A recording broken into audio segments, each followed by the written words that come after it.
Hello? Oh, hey, this is Sienna. How are you doing? Oh my God, you won't believe what happened here at home. You know, this whole mess started 6 months ago, and I should have seen it coming from a mile away. So, I'd just bought my first house, a cute little 2-bedroom in the suburbs, nothing fancy, but it's mine, you know? Except the mortgage was kicking my butt, even with my salary at the firm.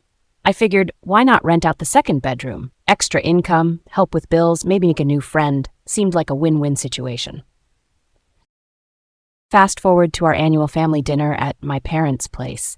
You know how those go, too much food, too many opinions, and someone always ends up in your business. This time it was my Aunt Teresa. She cornered me by the dessert table, all smiles and casual conversation. "Sienna, honey, your dad mentioned you're looking for a roommate?" she asked. Man, I should have lied. I should have said I already found someone. But no, stupid me goes, "Yeah, actually, I'm asking $1,000 a month, and that includes utilities," I said. Her eyes literally lit up, like a cartoon character who just spotted a pot of gold.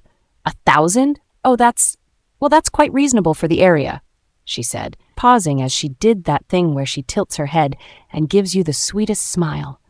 You know, Eden, my Eden. She's been looking for a place. She wants to find work in the city, get her feet under her. "Is there maybe a family discount?" she asked. I felt my stomach drop. Eden, my cousin Eden, who's never had to work for anything in her life because Uncle Dan and Aunt Therese treat her like she's made of spun sugar and gold thread. Oh, I glanced around desperately for an escape route, but Aunt Theresa had strategically positioned herself between me and the kitchen. "I guess I could do 800, I offered. "How about 500? She said it so casually, like she was haggling at a flea market and not negotiating my mortgage payment. 500! That's half of what I needed! But she was looking at me with those hopeful eyes, and my dad was across the room chatting with Uncle Dan, and I could already feel the family guilt crushing down on me like a weighted blanket made of obligation. "Okay, but I'll need her to pay the utility bills separately," I said. Of course. That's more than fair." Aunt Teresa practically squealed and pulled me into a hug that smelled like expensive perfume and bad decisions. "Oh, Eden will be so thrilled. You girls will have so much fun living together. And you know, family helps family, right?" she said. "Right. Family helps family." I smiled and nodded like an idiot. The second Aunt Teresa floated away to share the good news with Uncle Dan. My brothers materialized beside me like protective guardian angels, or maybe vultures sensing a disaster. Troy crossed his arms, his Marine stance still intact even years after service. "Please tell me you didn't just agree to what I think you agreed to," he said. Oscar shook his head, already pulling up something on his phone, probably calculating exactly how much money I was about to lose. "Sienna, why would you do that?" he asked. I couldn't say no, I hissed, keeping my voice down. "What was I supposed to do? Tell Aunt Teresa no in front of everyone?" I asked. "Yes!" they both said in unison. Troy leaned in closer. "You know how Eden is. She's going to turn your house into a frat house. Remember her 21st birthday party?" he asked. I did remember. It took Uncle Dan 3 days to get all the red Solo cups out of their pool. "She's not that bad," I started. "She's exactly that bad," Oscar interrupted. "She's 24 years old and has never paid for anything herself. You really think she's going to respect your space? Your stuff?" he asked. I wanted to argue. I wanted to believe that Eden had grown up, that she'd be responsible, that this would all work out fine. But deep down, I knew my brothers were right. I just didn't know how right they were. Not yet, anyway. So Eden moved in about 2 weeks after that dinner. Uncle Dan and Aunt Teresa showed up with her stuff, which, by the way, was a lot. I'm talking suitcases, boxes, shopping bags from expensive stores. How much stuff does one person need for a temporary living situation? Aunt Teresa handed me an envelope with $600 cash before they left. "Here's the first month plus utilities, sweetie. Take care of my girl," she said. I smiled and nodded, even though I was thinking, wait, isn't Eden supposed to be the one giving me rent money? But whatever, at least I got paid. Eden gave me this big hug, all smiles and gratitude. "Thank you so much, Sienna. This is going to be amazing. We're going to have so much fun," she said. "Yeah, totally," I replied, trying to sound enthusiastic. The first few days were actually fine. Eden kept to herself mostly, unpacked her stuff, stayed in her room. I started thinking maybe I judged her too harshly. Maybe my brothers were wrong. Maybe she really had grown up and this would all work out. I should have known better. It was a Thursday evening when everything started going downhill. I'd had a brutal day at work, back-to-back meetings, a client who couldn't make up their mind about their portfolio, and my boss breathing down my neck about quarterly reports. All I wanted was to come home, heat up some of that apple pie I'd baked over the weekend, and zone out in front of the TV. I walked through my front door and froze. There was a strange man sitting on my couch, eating my apple pie straight from the dish with a fork, with his feet up on my coffee table. Beer cans, at least 4 of them, were scattered across the surface, leaving rings on the wood I'd spent forever picking out at the furniture store. Hello? I said, my keys still in my hand. The guy looked up completely unfazed, like he belonged there. Oh hey, you must be Sienna, he said, mouth full of my favorite apple pie.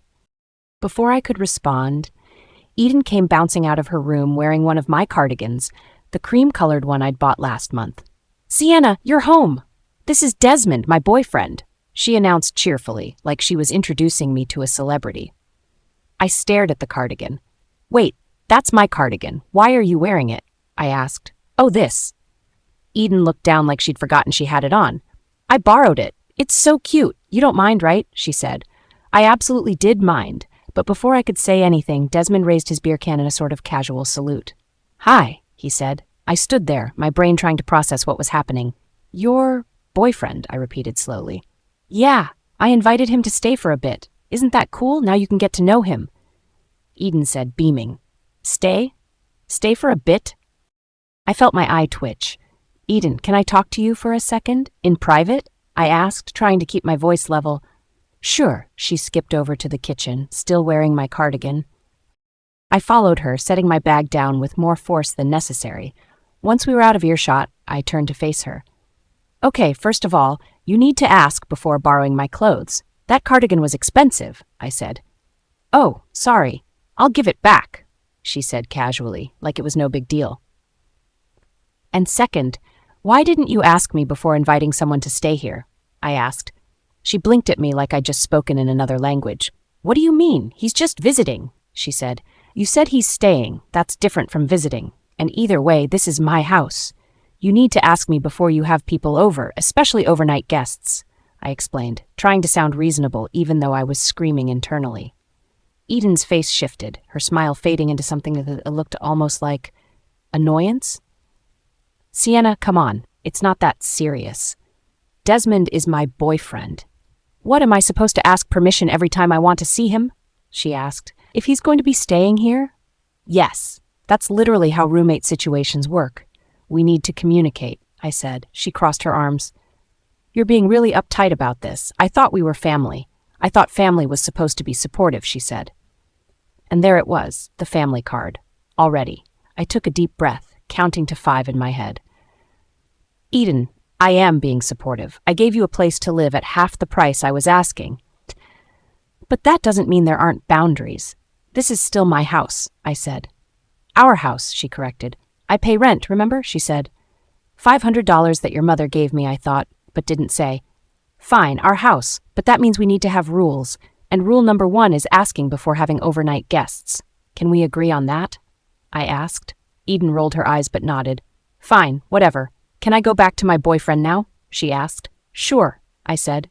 She walked back to the living room, and I heard her whisper something to Desmond, followed by his low chuckle. I stood in my kitchen, looking back toward the living room, where the empty pie dish still sat with Desmond on the couch, and wondered how long 2 weeks could possibly feel. Spoiler alert, it was about to feel like an eternity. Remember Eden said Desmond was staying for a bit? Yeah, well, a bit apparently means indefinitely in Eden's dictionary. 4 months. 4 months. That man had been living in my house without paying a single cent. He had his toothbrush in the bathroom, his shoes by the door, his protein powder in my kitchen cabinet. At this point, he might as well have changed his mailing address. I finally cornered Eden one morning before she could escape to her room. "Hey, can we talk about Desmond?" I asked. She was eating cereal, my cereal naturally, and looked up with those innocent eyes. "What about him?" she asked. "Well, I thought he was only staying for a short while. It's been 4 months, I said, trying to keep my voice calm. Eden shrugged. "Yeah, so? He practically lives here now. What's the big deal?" she said. "The big deal is that he's not paying rent or utilities. If he's going to live here, he needs to contribute," I explained. "Sienna, come on, he's my boyfriend. What, you want me to charge my own boyfriend rent? That's so weird. Besides, we're family. Family helps each other out," she said, pulling out that card again. I wanted to scream. Instead, I just walked away. But let me tell you what those 4 months had been like, because calling it a nightmare would be an understatement. My house, my beautiful house that I'd worked so hard to buy, had turned into an absolute war zone. Dirty clothes everywhere, and I mean everywhere. On the couch, on the bathroom floor, draped over the kitchen chairs. I'd come home from work to find Desmond's jeans on the coffee table. The coffee table. Who does that? The kitchen sink was constantly full of dishes. Crusty plates, cups with dried soda residue, pots with food stuck to them. I'd wash them, and within hours there'd be a new pile. It was like playing the world's most disgusting game of Tetris. And the rent? Oh, the rent situation was a joke. That first $600 Aunt Therese gave me, that was it. That was the only rent money I'd seen. Eden hadn't paid me a single dollar since moving in. Every time the first of the month rolled around, I'd approach her about it. "Hey, Eden, rent is due," I'd say. "Oh yeah, I'll get it to you. I'm still waiting on some job applications to come through," she'd reply. Or, "Can you spot me this month? I'll pay you back, I promise," she'd say. Or my personal favorite, "I'm really struggling right now, Sienna. I thought family was supposed to help each other," she'd say. That last one always came with tears threatening to spill over, and I'd feel like the worst person in the world for even asking for the money I was owed. The utilities? Forget about it. The electric bill had nearly doubled with Desmond there. The man took 45-minute showers, I timed it. And Eden's response when I asked her to split it? "I can't find work yet. You know I'm trying. Don't be so pushy about money," she said. But here's what really got me. I started noticing my clothes going missing. Not just the cardigan. No, that was just the beginning. My expensive blouses, the designer jeans I'd saved up for, even my favorite leather jacket. I'd find Eden wearing them when she went out with Desmond, and when she'd finally return them, they'd be unwashed and sometimes stained. "Oh, I borrowed this. Hope you don't mind," she'd say, like she was doing me a favor by stretching out my sweaters. My makeup was disappearing too. That $40 foundation I'd bought, gone in 2 weeks. My eyeshadow palettes looking like they'd been attacked by a tornado. I started hiding my expensive stuff in my room, but somehow Eden always found it. One particularly frustrating evening, I decided to address the elephant in the room, or rather, the boyfriend, who was basically a third roommate. "Eden, about Desmond," I started. "Since he's here all the time, maybe he could help with rent, or at least utilities. He's using the water, the electricity, the internet," I said. She cut me off immediately. "Are you serious right now? You want my boyfriend to pay you rent?" she asked. "He's living here," I said, my frustration finally bubbling over. "He's visiting. There's a difference. God, Sienna, you're being so unreasonable about this. He's my guest," she said. "Guests don't stay for 4 months." I practically shouted. Eden just rolled her eyes and walked away, leaving me standing there feeling like I was the crazy one. But the absolute worst was yet to come. It was a Friday night, the start of the 5th month of this disaster.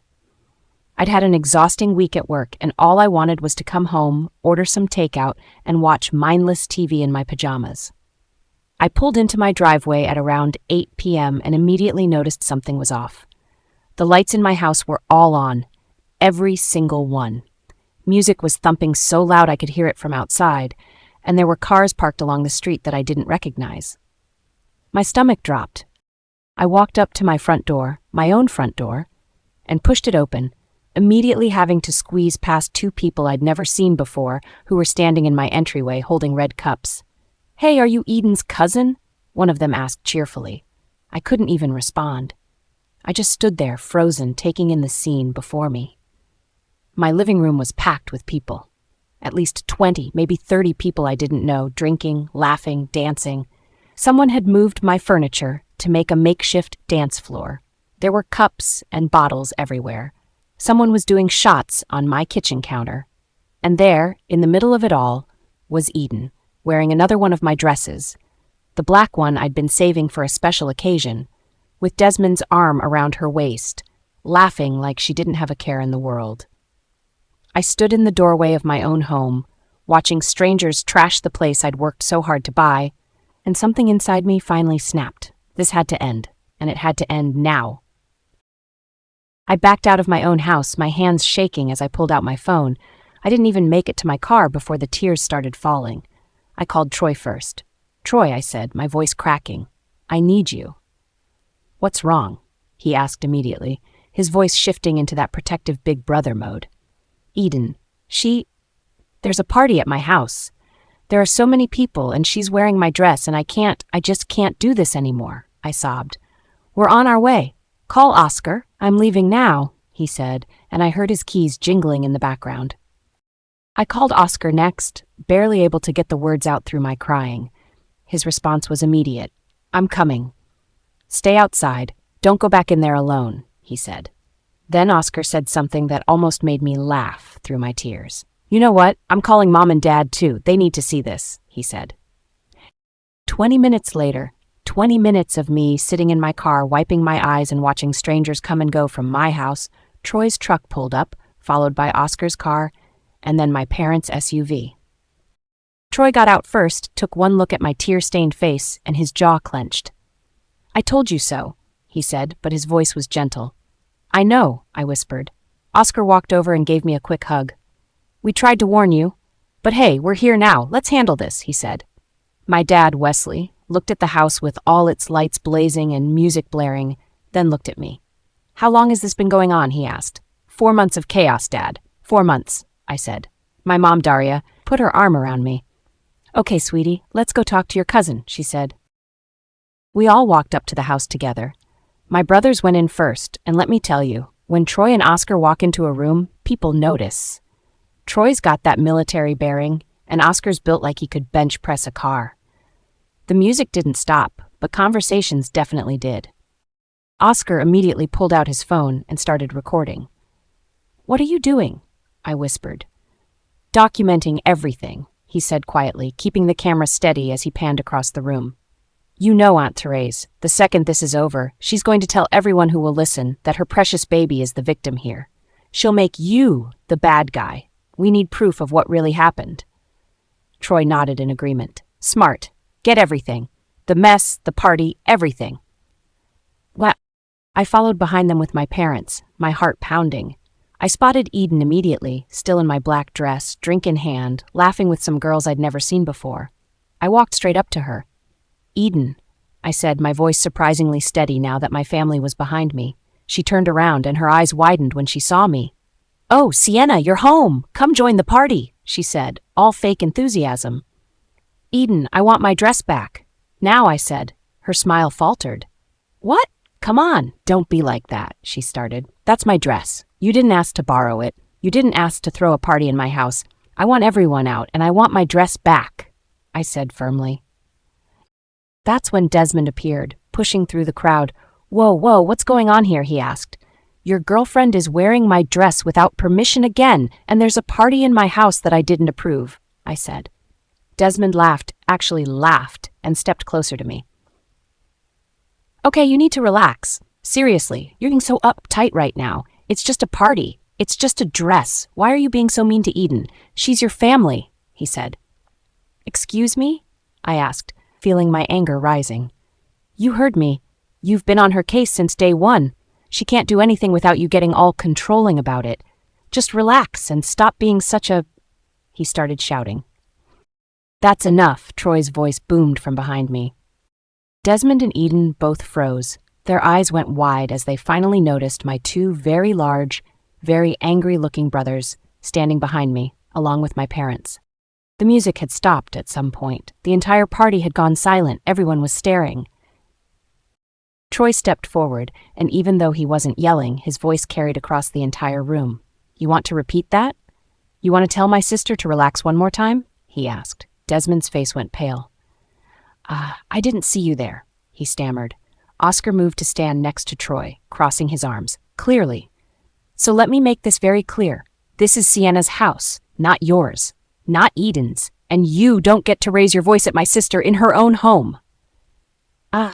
Eden was backing up now, clutching her drink. Guys, this is just a misunderstanding, she started. My dad stepped forward. Eden, where are your parents? He asked, his voice calm but firm. They're at home. Why? She asked nervously. Because I think it's time we have a family conversation about what's been happening here, Dad said, pulling out his phone. My mom was already surveying the damage, the spilled drinks on my furniture, the trash everywhere, the strangers in every corner of my house. She shook her head slowly, disappointment written all over her face. Everyone who doesn't live here needs to leave. Now! Troy announced to the room, and just like that, people started scrambling. Cups were abandoned, jackets were grabbed, apologies were muttered as strangers filed out of my house like ants fleeing a disturbed nest. Eden just stood there, still in my dress, hat looking between me and my brothers and my parents like she couldn't believe this was happening. Desmond tried to slink toward the door with the crowd, but Oscar blocked his path. Not you. You stay. We need to have a conversation. Within 10 minutes, my house was empty, except for my family, Eden, and Desmond. Troy was staring at Desmond with narrowed eyes, like he was trying to place him. Then his expression shifted to recognition. Wait a minute, you work at Simon's dealership, don't you? You're Desmond, right? Troy asked. Desmond's face went from pale to absolutely white. Yeah, that's me, he stammered. Troy's mouth curved into something that wasn't quite a smile. Small world. Collins Auto Parts, that's my company. We're the main supplier for Simon's dealership. And Mike Simon? He's one of my best friends. We grab beers every Thursday, he said. The silence in the room was deafening. I watched as Desmond's Adam's apple bobbed as he swallowed hard. You're that Troy Collins? Desmond asked, his voice barely above a whisper.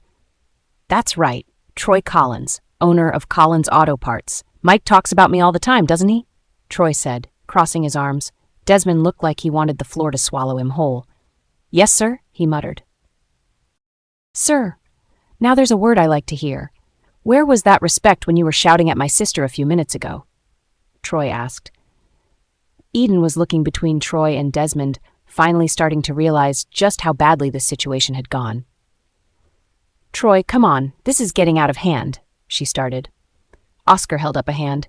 Shut the hell up, Eden. No, what's out of hand is you living here for 4 months, trashing the place and throwing parties without permission. That's what's out of hand, he said. And the real confrontation was about to begin. My dad pulled out his phone. I'm calling your parents, Eden. They need to see this, he said. Eden's eyes went wide. No, please, Uncle Wesley, that's not necessary, she started. It's very necessary, Dad said firmly, already dialing. I could hear the phone ringing on speaker. Uncle Dan answered. Wesley? What's going on? It's late, he said. Dan, you and Theresa need to come to Sienna's house. Right now, Dad said, his voice leaving no room for argument. What? Why? Is everything okay?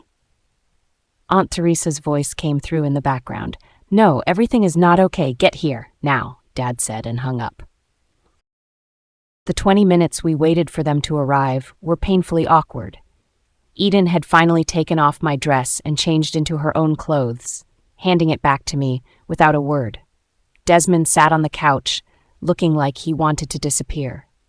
My brothers stood like sentries, Oscar still occasionally recording different angles of the trashed house, while my mom started taking photos of the mess with her phone. And I told them everything about Eden. When the doorbell rang, I opened it to find Aunt Theresa and Uncle Dan looking confused and worried. What's this all about? Uncle Dan asked as they walked in. Aunt Theresa looked around at the red cups and bottles still scattered around. Sienna, sweetie, did you have a party? Why did we need to rush over? She started, then stopped when she saw Eden standing there looking guilty and Desmond sitting on my couch. Who is that? Uncle Dan asked, pointing at Desmond.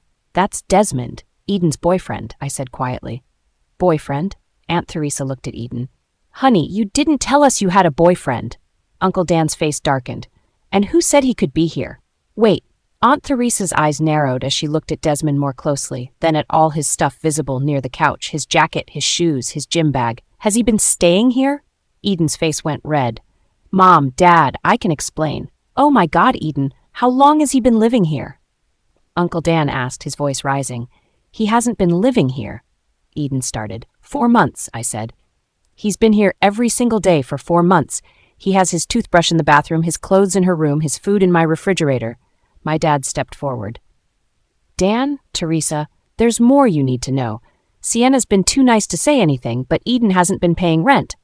That's a lie, Aunt Teresa interrupted, her voice sharp.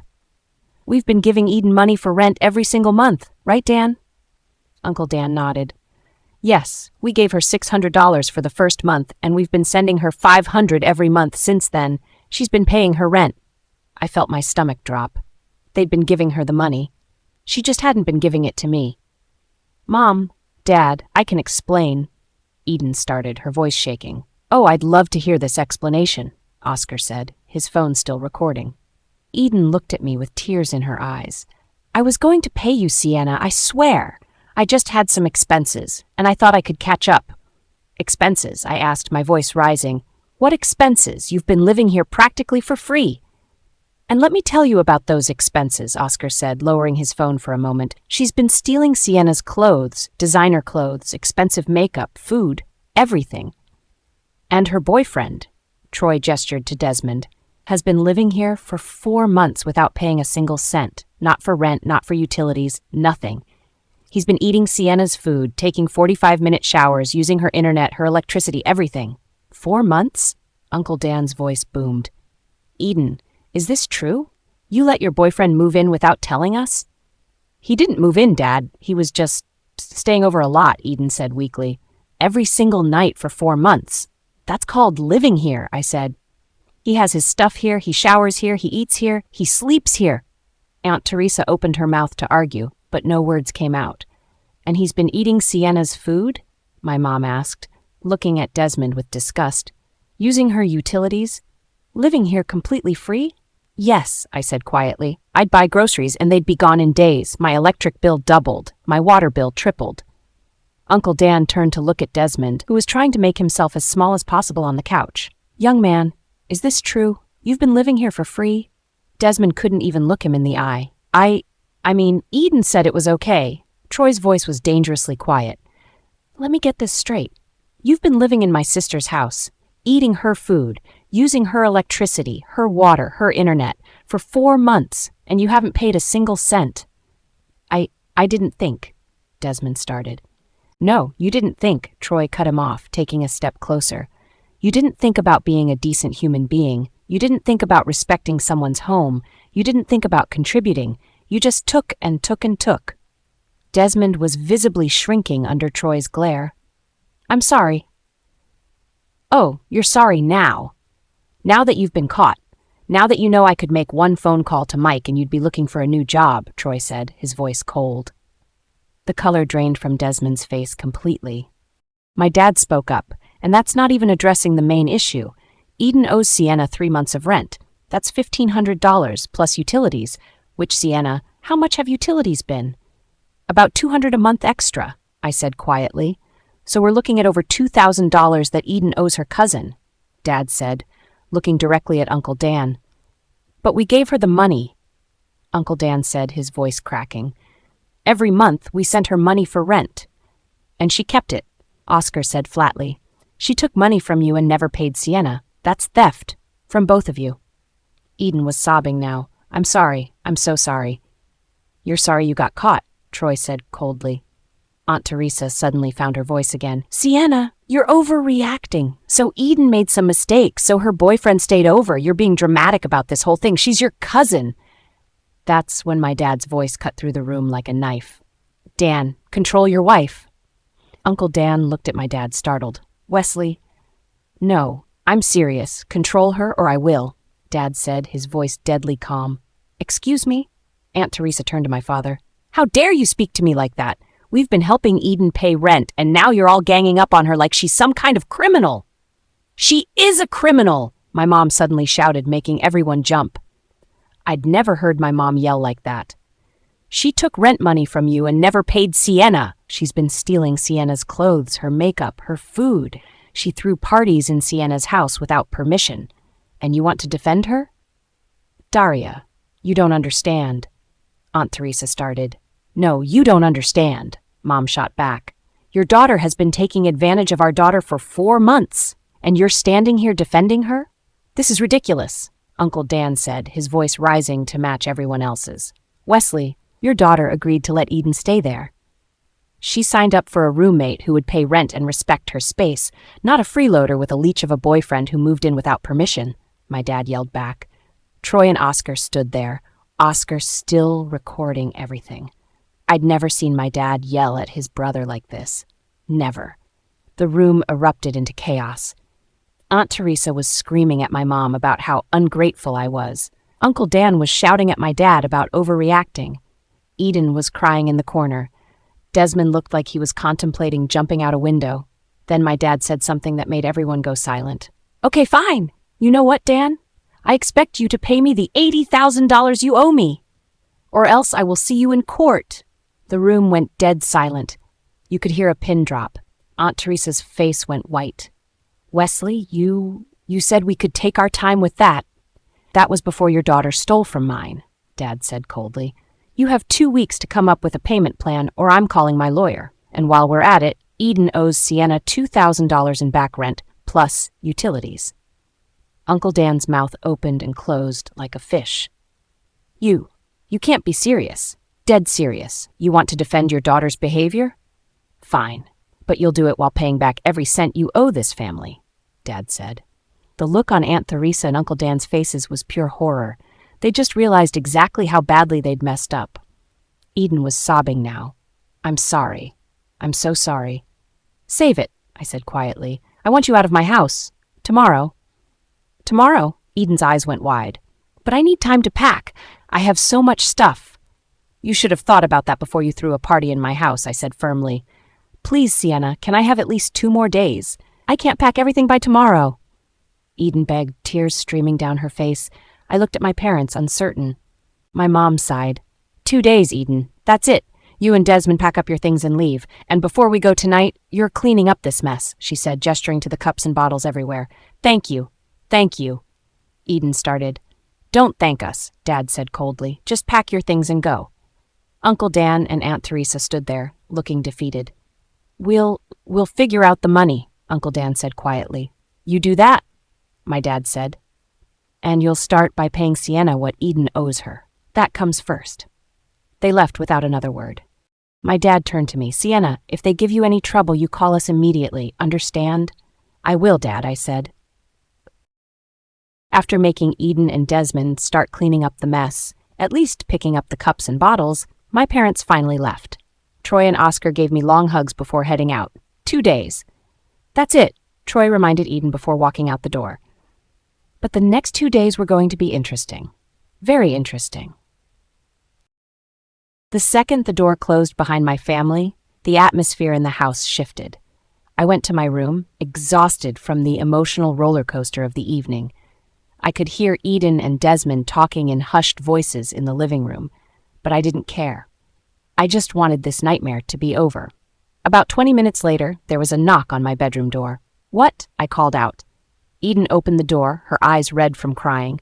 Sienna, can we talk? She asked. There's nothing to talk about, Eden. Just pack your stuff and leave in 2 days like we agreed, I said, not even looking at her. How can you be so heartless? She asked, her voice breaking. I'm your cousin.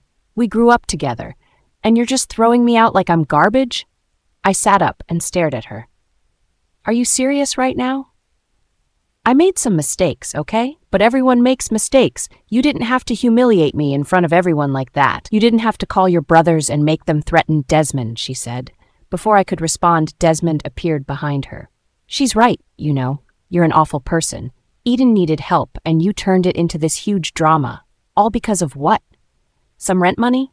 Some clothes? You're so materialistic, he said. I couldn't believe what I was hearing. After everything, they were still trying to make me the bad guy? Get out of my room. Both of you, I said, my voice shaking with anger. See, this is what I'm talking about. You can't even have a conversation, Eden said. Honestly, Sienna, I feel sorry for you. You're going to end up alone because you don't know how to treat people, Desmond added. For the next 40 minutes, they kept at it. Every time I thought they were done, one of them would start up again. Eden crying about how I ruined her life. Desmond telling me I was controlling and mean. They tag-teamed me, trying to make me feel guilty for standing up for myself. I was about to lose my mind when I heard another knock on the front door. Grateful for the interruption, I walked past Eden and Desmond and opened it. There stood Troy and Oscar, both carrying overnight bags and pillows. Hey, sis, Troy said with a grin. We're crashing here for the next 2 days. What? I asked, confused but relieved. You didn't think we were going to leave you alone with them, did you? Oscar said, walking in and setting his bag down. We know Eden. She's going to drag this out, cause drama, and make your life miserable for the next 2 days. So we're staying. I could have cried from relief. Thank you, I whispered. Eden and Desmond had gone silent, watching my brothers come in and make themselves at home. Troy set his bag down and looked directly at Eden and Desmond. So, did you two create any more drama after we left earlier? He asked, his voice calm but pointed. Eden and Desmond looked at each other nervously. No, we were just... Eden stammered. We didn't, Desmond started. They told me I was heartless for kicking Eden out, I said quietly, that I was being materialistic, that I'm an awful person who's going to end up alone because I don't know how to treat people. Troy's expression darkened, Oscar's jaw clenched. Is that so? Troy said, his voice dangerously quiet. We were just trying to talk to her. Eden tried. For 40 minutes, I added. 40 minutes of telling me how terrible I am. Oscar shook his head slowly. You just don't learn, do you? Troy looked around at the still messy living room and his expression darkened. Why isn't this place cleaned up yet? Mom and Dad told you to clean before they left. We were going to, Eden started. No, not going to. Now, Troy said, his voice leaving no room for argument. Desmond, start picking up those cups. Eden, get the trash bags. This place better be spotless in the next hour. Desmond jumped up immediately, practically running to grab cups. The man looked terrified. Yes, sir, he muttered. Oscar chuckled and pulled out his phone. Oh, this is going to be entertaining. Should I keep recording? Eden's face was red with embarrassment and anger. This is so unfair. You're treating us like children. Then stop acting like children, Troy said simply. You threw a party. You made the mess. Now clean it up. And while you're at it, you can start packing your stuff. You've got 2 days, and I suggest you use them wisely. But we need to rest. It's late, Eden protested. Should have thought about that before the party, Oscar said, settling onto the couch with a grin. Don't mind us. We'll just be here, supervising. Desmond was already picking up cups, his hands shaking slightly. He kept glancing at Troy nervously. I could tell he was thinking about his job, about how Troy was best friends with his boss. He couldn't afford to lose his job, especially now that they were being kicked out and would need money for a new place. Troy, sir, Desmond said carefully. I just want you to know that I'm really sorry about everything. I didn't mean any disrespect.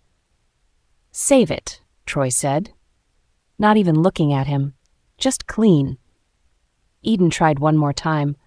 I can't believe you guys are doing this. Sienna, how can you just sit there and let your brothers treat us this way? Oscar burst out laughing. Oh, that's rich coming from you. You want to talk about treatment? You stole from Sienna. You lied to your parents. You disrespected her home. But sure, we're the bad guys here. I didn't steal, Eden started. You took rent money from your parents and didn't give it to Sienna. That's stealing, Oscar said. You took Sienna's clothes without asking. That's stealing. You ate her food, used her utilities, and let your boyfriend live here without paying. That's also stealing. Troy nodded. Now clean. I want this place spotless. And tomorrow, I want to see you packing.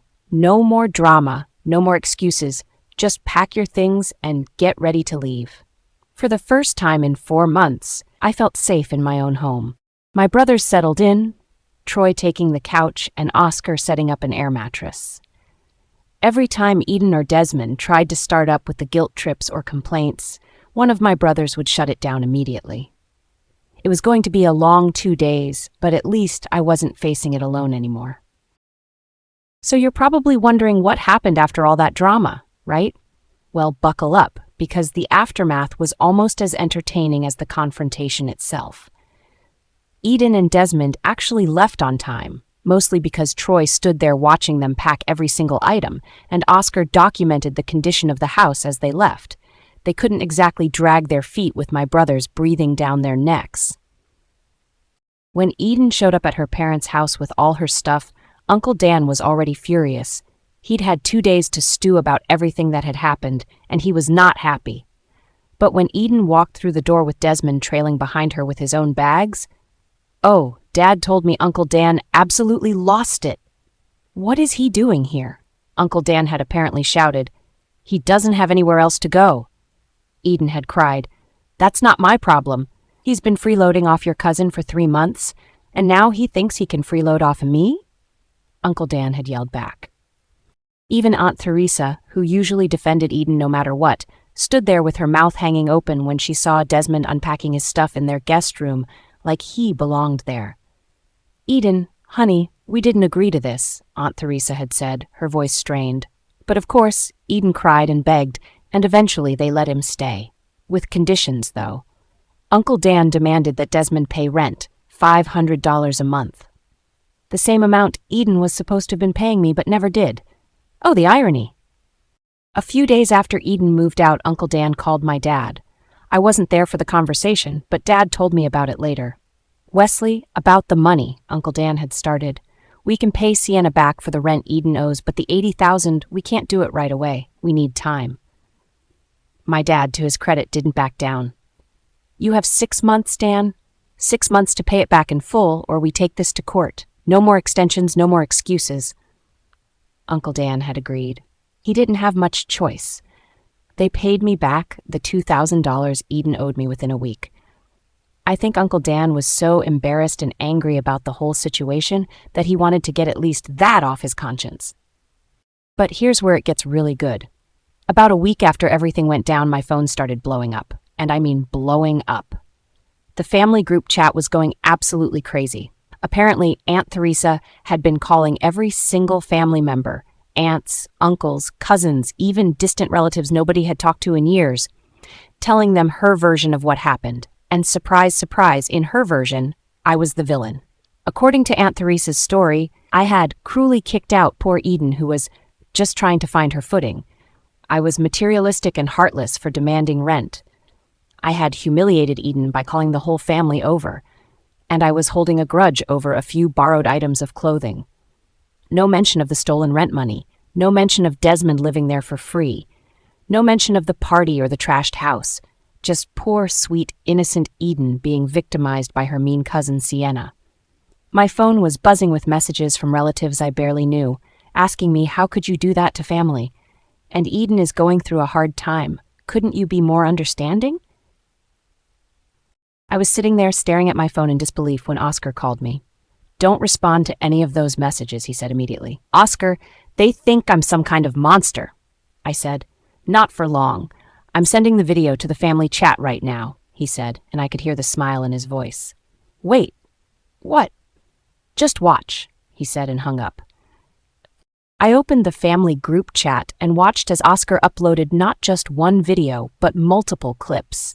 The party footage showing dozens of strangers in my house, Eden wearing my dress, the mess everywhere, the confrontation where Eden and Desmond tried to defend their behavior, Aunt Theresa screaming at my parents, Uncle Dan admitting they'd been sending Eden rent money that she never gave to me, the whole thing. The chat went silent for about 5 minutes. Then it exploded. Suddenly, the same relatives who had been criticizing me were apologizing. "Oh my God, Sienna, I had no idea. Theresa told us something completely different. I'm so sorry. We should have asked for your side of the story." And then they turned on Aunt Theresa and Uncle Dan and Eden. "Theresa, you lied to us. Eden stole rent money?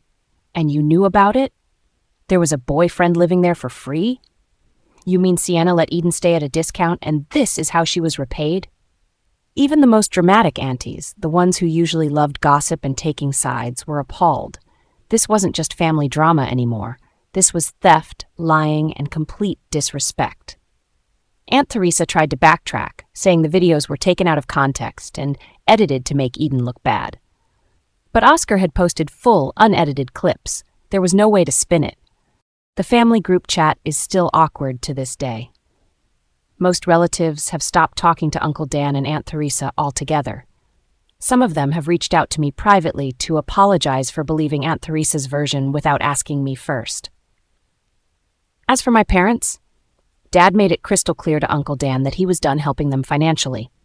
No more loans, no more borrowing money, no more bailouts. When you bite the hand that feeds you, don't be surprised when it stops feeding you. I've spent years helping you, Dan, Dad had told him during one final phone call. I helped you when your business was struggling.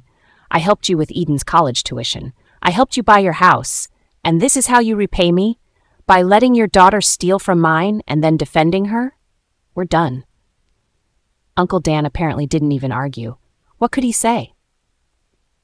So yeah, my parents completely cut off Uncle Dan's family. We don't see them at holidays anymore. They weren't invited to Troy's birthday dinner last month. When there are family events, it's made very clear that if Aunt Teresa, Uncle Dan, or Eden show up, my parents will leave. It's sad in a way. We used to be close, but I think my parents finally realized that some people will take advantage of kindness until there's nothing left to take. As for me, I got my house back. My house. I deep cleaned everything and reclaimed my space. And funny enough, I found a new roommate. Oscar. Yep, my brother Oscar decided his apartment lease was up, and he asked if he could rent my spare room. He pays his rent on time. Actually, he pays early. He cleans up after himself. He buys his own food, and when he does eat mine, he replaces it immediately. He's respectful, quiet, and honestly, it's been amazing. See, he said when he moved in, this is how a roommate is supposed to act. Troy visits all the time, too. Sometimes I come home to find both my brothers sitting on my couch, watching TV, and eating pizza. And you know what? I don't mind at all, because they're not mooching. They're not disrespecting my space. They're just there, being good family, real family. Oh, and Desmond? According to some mutual acquaintances, he's still working at Simon's dealership. Troy never told Mike what happened. He didn't need to. But apparently, Desmond walks on eggshells whenever Troy comes by for business. The man knows how close he came to losing everything, and he's terrified it could still happen. Good, he should be. As for Eden, I have no idea what she's doing now, and honestly, I don't care. I heard through the grapevine that she and Desmond are still together, still living at her parents' house. Uncle Dan is apparently miserable having them there. Karma's funny that way. So yeah, that's my story. The story of how I let my cousin move in, how she turned my life into a nightmare for 4 months, and how my family finally put their foot down and ended it. Thanks for listening to my story. Please take care. This is Sienna, signing off. If you enjoyed this video, hit that like button and drop a comment below. Don't forget to follow for more content just like this. Thanks for watching. Catch you next time.